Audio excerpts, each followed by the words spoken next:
公元196年，汉献帝刘协正在挨饿，他是天下名义上的主人，但身边的大臣靠野菜度日，护卫靠劫掠为生。从长安出逃到洛阳，皇帝一路向东走了将近1年，沿途没有一个主要诸侯亲自来接，袁绍不来，袁术不来，吕布不来，刘表不来。这个皇帝已经不是资产，而是一笔所有人都算得清的开支，谁接过他，谁就要养活一整个朝廷。但曹操出发了。要理解曹操为什么出发，先看清皇帝从哪里来。公元195年，长安城里的2个军阀彻底翻脸，李傕和郭汜都是董卓旧部。董卓死后，他们联手控制朝廷，但利益始终分不均，最终各自拥兵在长安城内外开战。皇帝和百官被夹在中间，李傕一度把献帝扣在自己营中当筹码，郭汜则劫持了一批大臣做人质，双方反复交涉，反复翻脸，长安陷入兵匪不分的混乱。趁着2人互相消耗的间隙，汉献帝在一批忠于朝廷的臣子和小股部队护卫下，终于逃出长安，向东出发。这一路走了近1年，队伍没有足够的粮食，百官步行跟随，有人掉队，有人病死，有人被沿途散兵杀死在路边。《后汉书》记载这段东归之路，群臣饥乏，尚书郎以下自出财旅，或颇死于墙壁之间。皇帝的秘书官们亲自去田里捡野谷穗充饥，有人就死在道旁的断墙下。护送皇帝的主力是杨凤和韩先，这2人原本是白波军出身，后来归附朝廷，一路上几次击退李傕的追兵，护驾之功最大。但他们有兵无地，没有粮草根基，也没有长期运转一个朝廷的能力。建安元年初，皇帝终于回到洛阳，但洛阳早已不是6年前的帝都。董卓撤退时烧掉大半城区，此后连年兵乱，宫殿只剩残墙，官署全部消失，居民大多逃散。皇帝住进残破的旧殿，百官有的挤在荆棘丛中，有的在墙根下搭草棚过夜。汉献帝下诏向天下各路诸侯求援，并非所有回应都没有出现。张扬曾经接济百官，参与修缮洛阳宫殿，但袁绍、袁术、刘表这些真正拥有大片地盘和军队的诸侯，没有一个亲自前来迎奉。不是没人知道皇帝的处境，是那些真正有能力把整个朝廷接走的人，算过账之后都选择不动。袁绍占据冀州，地盘最大，兵力最强，距离洛阳也不远。他的谋士沮授明确建议，把天子迎到邺城，挟天子以令诸侯，这是一条清晰的战略。但袁绍最终拒绝了。袁绍阵营中的反对者提出了一个非常现实的顾虑，《三国志·引献帝传》记载，从之则权倾，违之则拒命。听从皇帝，自己的权力会被削弱；不听皇帝，就是公开抗命，里外不是人。袁绍此时已经是事实上的北方霸主，冀州的士族和军事力量都围绕他本人运转，打败公孙瓒只是时间问题。他不需要一个可能干扰自己决策的天子，也不愿意让另一个权威进入自己的权力中心。其他诸侯的态度更简单，袁术在淮南经营自己的势力，心里盘算的是称帝而不是营地。吕布刚夺了徐州，自保都来不及。刘表在荆州偏安，没有北上的意思。皇帝就这样在洛阳的废墟里等着，没有稳定的粮食，没有能够约束各方的兵力，也没有一个强大的诸侯愿意亲自来接。就在这时，兖州传出了不同的声音。荀彧给曹操的建议只有一条核心判断：天子蒙难，将军应当第一个迎奉。奉主上以从名望，秉至公以服雄杰。奉迎天子，顺应天下人对汉室的期望，秉持公义，让各路豪杰信服。荀彧看到的不只是道义，他的判断里还有一层：如果曹操不接，将来别人接了，这个位置就永远没有了。曹操内部也有不同声音，有人担心皇帝来了不好控制，有人忧虑粮草不够养一个朝廷，但曹操最终拍板去。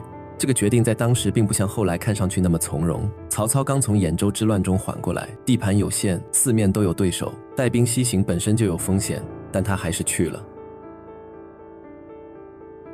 建安元年秋，曹操率军抵达洛阳，他看到的比传回来的消息更糟。宫殿只剩几面焦黑的墙壁，文武百官穿着磨烂的衣服，不少人连正式朝服都没有。粮食靠周围零散的村落勉强接济，有时连这点接济也断了。皇帝本人形容憔悴，身边能直接调动的力量几乎为零，但曹操没有掉头。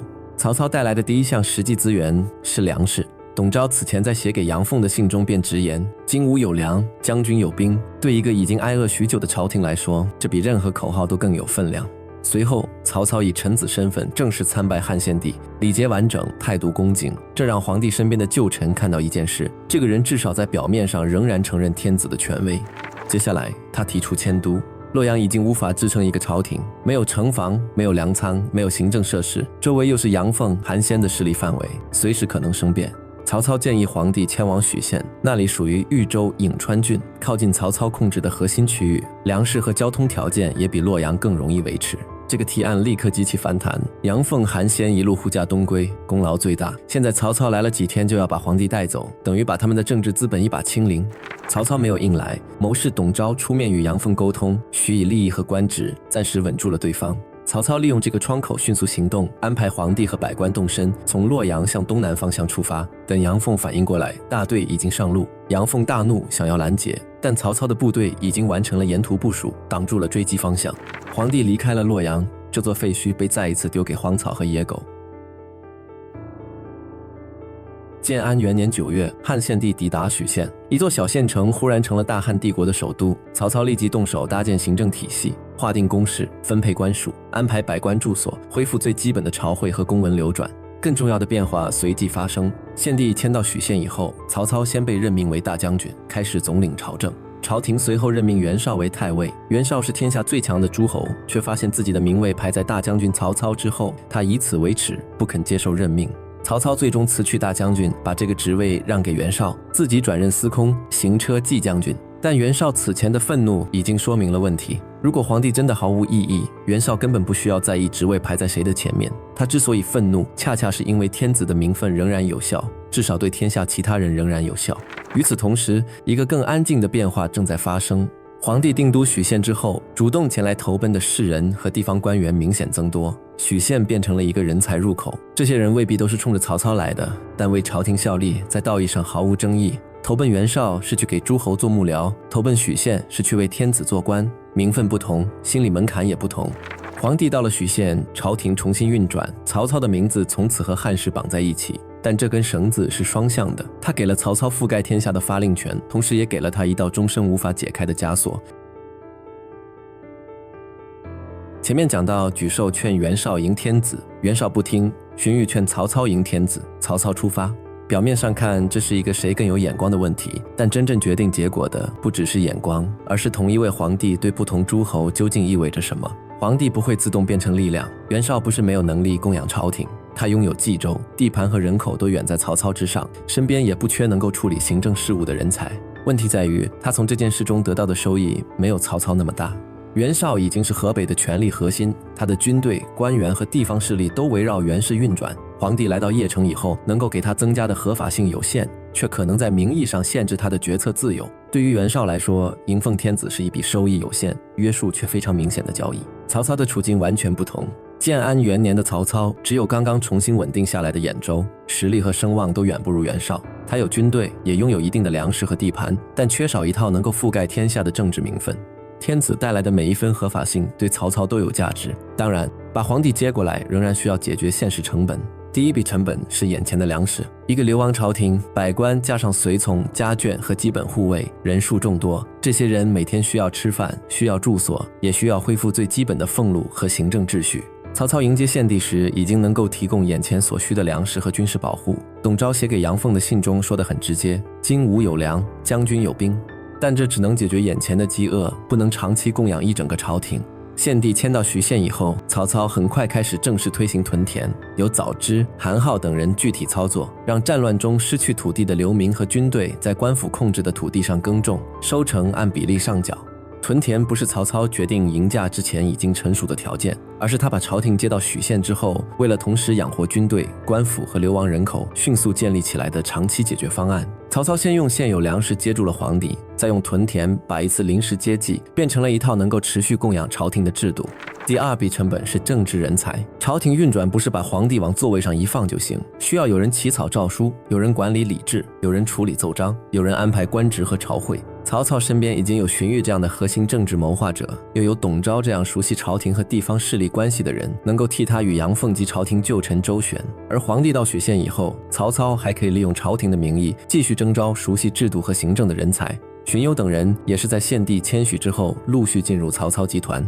所以曹操并不是在迎接皇帝以前就已经拥有一套完整的朝廷班子，他拥有的是一个可以开始运转的核心，然后借助天子的名义把这套班子逐渐补齐。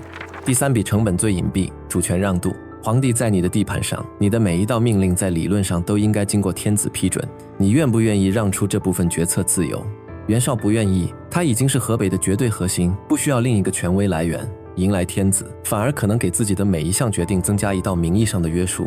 曹操的处境不同，建安元年的他地盘有限，声望远不如袁绍，政治名分也十分薄弱，用皇帝的名义发布命令，对他造成的实际约束远小于这套名分带来的收益。他可以用天子诏书任命官员，定义忠逆，征讨敌人，招揽人才。所以这件事的关键不是其他诸侯都养不起皇帝，也不是曹操比所有人更聪明，真正的差别是不少诸侯有能力迎奉天子，却没有曹操那么需要天子。曹操当时既能够提供眼前的粮食和保护，又拥有荀彧、董昭这样的政治核心。迁到许县以后，还可以通过屯田和征召人才，把一场仓促的奉迎慢慢变成一套能够长期运转的制度。更重要的是，他还没有强大到不需要朝廷。同样一位皇帝对袁绍意味着额外约束，对曹操却意味着他最缺少的名分、官职、任免权和政治号召力。这笔账曹操得到的更多。曹操从兖州出发，穿过废墟中的洛阳，把一个大多数强大诸侯都不愿接的皇帝带到许县。他先用粮食和军队接住了一个濒临崩溃的朝廷，又用屯田、官僚和天子的名义让这套朝廷重新运转。从这一天起，他不再只是兖州的地方诸侯，他是代替天子行事的人。这个身份将帮他赢得接下来10年中大部分战争的名义，也将在最后变成他终生无法放下的重量。许县的朝会重新开始了，百官穿上新的朝服，诏书一封封发往天下各处，但接到诏书的人并不都打算照办。袁绍在北方沉默不语，袁术在淮南筹划着一件更大的事。吕布仍然占据徐州，没有任何效忠的回复。皇帝的名义可以传到每一个郡县，但白纸黑字能不能变成真正的服从，最终还是要靠军队来验证。曹操坐在许县，一手握诏书，一手握刀，他知道真正的战争才刚要开始。皇帝到了许县，但吕布还在徐州，随时可能成为最危险的邻居。下一场战争将从一封出人意料的书信开始。